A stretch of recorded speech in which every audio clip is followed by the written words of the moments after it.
बाबा साहब कहते हैं चतुर्वर्ण की स्थापना के रास्ते में एक तीसरी बाधा भी है। वो तीसरी बाधा है, उनका कहना है कि मान लीजिए कि चतुर्वर्ण को स्थापित कर दिया जाता है, मगर आप इसे बनाए कैसे रखेंगे, कायम कैसे रखेंगे। इसके लिए चतुर्वर्ण व्यवस्था सफलतापूर्वक चल सके, कंटिन्यू रह सके, इसके लिए एक महत्वपूर्ण आवश्यकता है कोई दंड विधान निर्मित करना। कोई दंड विधान अगर निर्मित नहीं होगा तो बाबा साहब का मानना है चतुर्वर्ण व्यवस्था नहीं चल सकती है।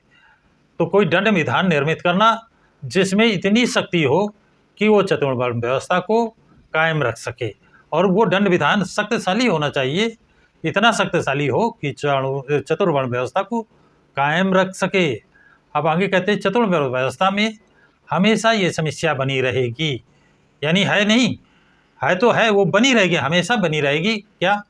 कहीं कोई आदमी किसी खास वर्ग में ना आ जाए, आग उसे एक दूसरे वर्ग का आदमी दूसरे वर्ण का आदमी दूसरे वर्ण में ना आ जाए, ना घुस जाए।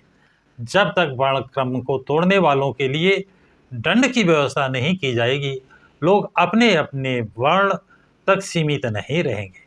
वह साहब बड़ा स्पष्ट कहते हैं वर्ण व्यवस्था इतनी, दंड इतना शक्तिशाली होना चाहिए कि यदि कोई अपना वर्ण छोड़कर दूसरे वर्ण में आता है तो उसे उस शक्तिशाली विधान के दंड विधान द्वारा उसे रोका जा सके। चतुर्वर्ण अपनी आंतरिक अच्छाइयों के बल पर टिका नहीं रह सकता। वह सब चेतावनी दे रहे हैं कि आप ये सोच रहे हैं कि चतुर्वर्ण अपनी अच्छाइयों पर टिका रहेगा, तो टिका नहीं रह सकता है।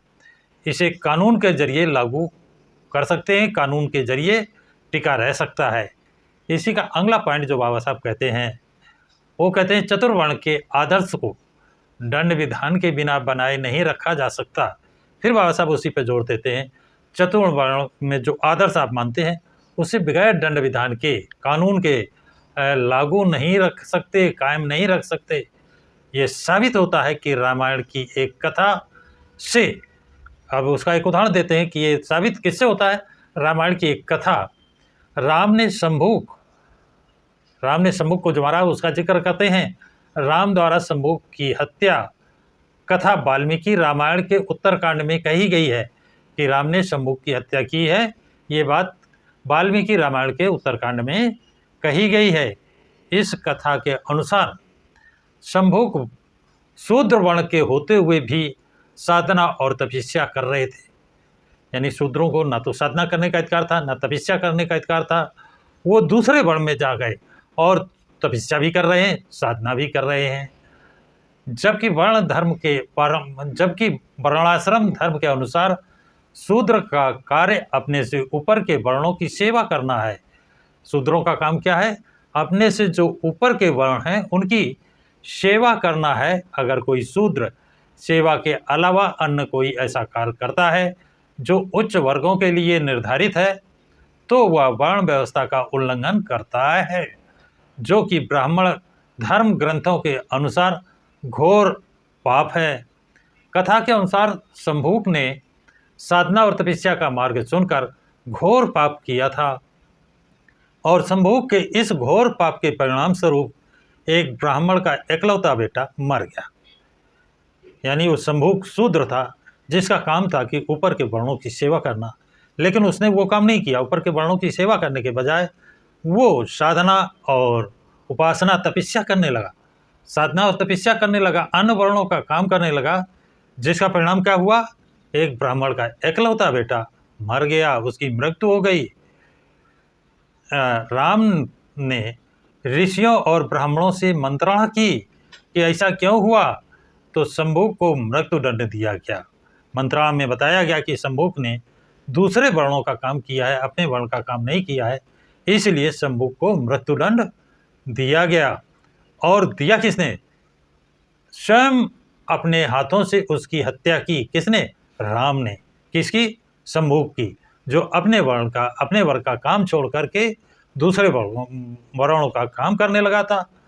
उसको तपस्या और साधना करने लगा था, जो उसके वर्ण का काम नहीं था, इसलिए राम ने स्वयं उसकी अपने हाथों से हत्या की थी। कुछ लोग इसके लिए दोषी ठहराते हैं कि उन्होंने उच्छृंखलता का प्रदर्शन करते हुए बिना किसी कारण के शंभू की जान ले ली। लेकिन शंभू की हत्या के लिए राम को दोषी ठहराना संपूर्ण स्थिति को समझने में विफलता है। राजा होने के नाते राम चतुर्वर्ण से बंधे हुए थे। वह साहब कहते हैं कि शंभू की हत्या के लिए राम को दोषी ठहराना गलत है। वो राजा थे और राजा चतुर्वर्ण व्यवस्था से बंधा हुआ है। चतुर्वर्ण व्यवस्था के अनुसार शूद्र वर्ण साधना और तपस्या नहीं कर सकता है, दूसरे वर्ण का काम नहीं कर सकता है, इसलिए उसकी हत्या राजा का काम है कि किया। अतः शंभू की हत्या करना उनका कर्तव्य था।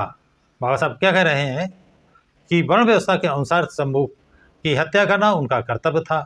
वो शूद्र था और अपने वर्ण से निकलकर ब्राह्मण बनना चाहता था। क्या बनना चाहता था? ब्राह्मण बनना चाहता था। यही वजह है कि राम ने शंभू की हत्या की। लेकिन इससे ये भी सिद्ध होता है कि चतुर्वर्ण को बनाए रखने के लिए दंड विधान क्यों आवश्यक है। अब बाबा साहब उसी पर तर्क दे रहे हैं। इससे साबित होता है चतुर्वर्ण बनाए रखने के लिए दंड क्यों आवश्यक है। अगर दंड नहीं दिया जाता तो शंभू ऊपर के वर्णों की सेवा ही नहीं करता, वो साधना और तपस्या करता। ऐसे इसके देखे दूसरे भी करते। न केवल दंड विधान के लिए राम को दोषी ठहराना संपूर्ण स्थिति को समझने में विफलता है। राजा होने के नाते राम चतुर्वर्ण से बंधे हुए थे, अतः शंभू की हत्या करना उनका कर्तव्य था। वह शूद्र था और अपने वर्ण से निकलकर ब्राह्मण बनना चाहता था। यही वजह है कि राम ने शंभू की हत्या की।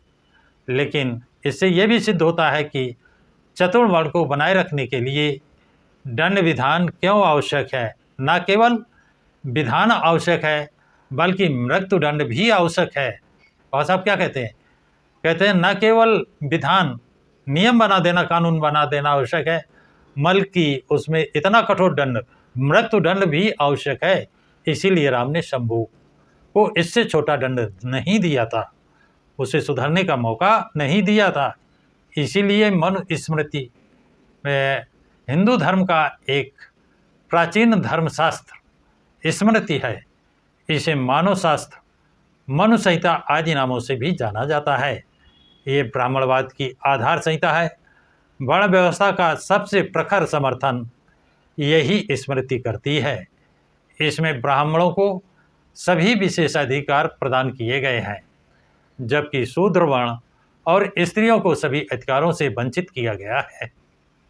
वर्ण व्यवस्था के किसी भी आधार संहिता का उल्लंघन करने पर यह ग्रंथ शूद्रों और स्त्रियों के लिए कठोर दंड का प्रावधान करता है। इस ग्रंथ में शूद्रों और स्त्रियों को सभी मानवीय अधिकारों से वंचित रखा गया है। यानी किस ग्रंथ में? इस ग्रंथ में यानी मनुस्मृति में शूद्रों को और स्त्रियों को सभी मानवीय अधिकारों से वंचित रखा गया है। शूद्रों का कर्तव्य ब्राह्मणों की सेवा करना और स्त्रियों का कर्तव्य पुरुषों की सेवा करना बताया गया है। अब कहते हैं 25 सितंबर 1927 को अंबेडकर ने महाड़ में मनुस्मृति का सार्वजनिक रूप से दहन किया था, जलाया था। वेद को पढ़ने या सुनने वाले शूद्र के लिए उसकी जीभ काट देने या उसके कानों में शीशा पिघला हुआ शीशा डालने जैसी कठोर सजाओं का प्रावधान करती है। चतुर्वर्ण के समर्थकों को यह भरोसा देना होगा कि वह सफलतापूर्वक मनुष्यों का वर्गीकरण कर सकते हैं और साथ ही 20वीं शताब्दी में आधुनिक समाज खोमड़े समृद्धि के दंड विधान का पुनर्लेखन करने के लिए अभिप्रेरित कर सकते हैं। अगला नियम बाबा साहब बताते हैं कि ऐसा लगता है कि चतुर्वर्ण के समर्थकों ने इस पर विचार नहीं किया कि उनकी व्यवस्था में स्त्रियों का क्या स्थान होगा, स्त्रियों का स्थान क्या होगा। इस पर उन्होंने सोचा विचारा नहीं है। क्या उन्हें ये भी ब्राह्मण, क्षत्रिय, वैश्य और शूद्र इन 4 वर्णों में विभाजित करना होगा? यानी स्त्रियों को भी 4 वर्णों में बांटेंगे, ब्राह्मण बनाएंगे, क्षत्रिय बनाएंगे, वैश्य बनाएंगे या शूद्र बनाएंगे? या उन्हें ये स्वतंत्रता होगी कि वो अपने पति के वर्ग को अपना ले? या वो जिस यानी उनका पति है उसी वर्ग को वो अपना ले, इसकी स्वतंत्रता होगी, ये सवाल पूछ रहे हैं।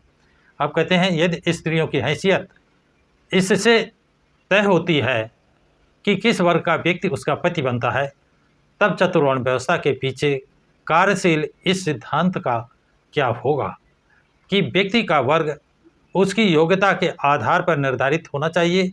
यदि स्त्रियों का वर्गीकरण उनकी योग्यता के आधार पर होता है तो उनका वर्गीकरण नाम मात्र का होगा या वास्तविक, यानी जिस जात के पति उनका होगा उसी जात की वो होंगी, तो ये वर्गीकरण नाम मात्र का होगा। अगला बिंदु जो बाबा साहब बताते हैं, अगला पॉइंट, अगर इसे नाम मात्र का होना है तो ये बेकार है और तब चतुर्वर्ण के समर्थकों को स्वीकार करना होगा कि उनकी व्यवस्था स्त्रियों पर लागू नहीं होगी। यानी चतुर्वर्ण मनुष्यों पर लागू होगी, ब्राह्मण क्षत्रिय वैश्य शूद्र होंगे, लेकिन स्त्री किसी भी जाति की हो, किसी वर्ण से, ब्राह्मण क्षत्रिय वैश्य शूद्र के जिससे शादी कर लेगी उसी वर्ण की हो जाएगी, तो स्त्रियों पर ये लागू करना बेकार, लागू नहीं होती है। यदि ये वास्तविक है तो चतुर्वर्ण के समर्थक क्या स्त्रियों पर इसके लागू होने के तार्किक परिणामों को स्वीकार करने के लिए तैयार हैं? तब उन्हें स्त्री पुजारी या पुरोहित और स्त्री सैनिक को स्वीकार करने के लिए भी तैयार रहना होगा। अब बहुत बड़ा सवाल बाबा साहब और खड़ा कर दिया। अगर वो ये मानते हैं तो स्त्री पुजारी हो, स्त्री को सैनिक बनने के लिए और शिक्षक बनने के लिए, बैरिस्टर बनने के लिए, पुरोहित बनने के लिए स्त्री पुजारी है, पुरोहित, स्त्री सैनिक बनना उनको स्वीकार करना पड़ेगा। हिंदू समाज स्त्री शिक्षक भी बनना स्वीकार करना पड़ेगा, स्त्री को बैरिस्टर भी बनना स्वीकार करना पड़ेगा। वह शराब बनाने वाली और बूचड़ का काम करने वाली स्त्रियों का भी अभ्यस्त हो सकता है। या कोई साहसी व्यक्ति होगा जो कहेगा कि हिंदू समाज स्त्रियों को पुजारी, पुरोहित या सैनिक बनाने की इजाज़त देगा। यानी वो बहुत ही साहसी और हिम्मती व्यक्ति होगा जो स्त्रियों को पुजारी, पुरोहित और सैनिक बनने का, शिक्षक और वकील बनने की इजाज़त देगा। लेकिन चतुर्वर्ण के सिद्धांत को स्त्रियों पर लागू किया जाए तो उसका तार्किक परिणाम यही होगा। इन कठिनाइयों को देखते हुए कोई जन्मजात मूर्ख ही चतुर्वर्ण को आज की स्थिति में सफलतापूर्वक लागू करने की भाषा बोल सकता है और इसमें विश्वास कर सकता है। तो साथियों, ये जानकारी आप लोगों को कैसी लगी है, कमेंट्स बॉक्स में कमेंट्स ज़रूर लिखें तथा इस वीडियो को अधिक से अधिक लाइक और शेयर करें। प्रकाश की राह चैनल को सब्सक्राइब करें।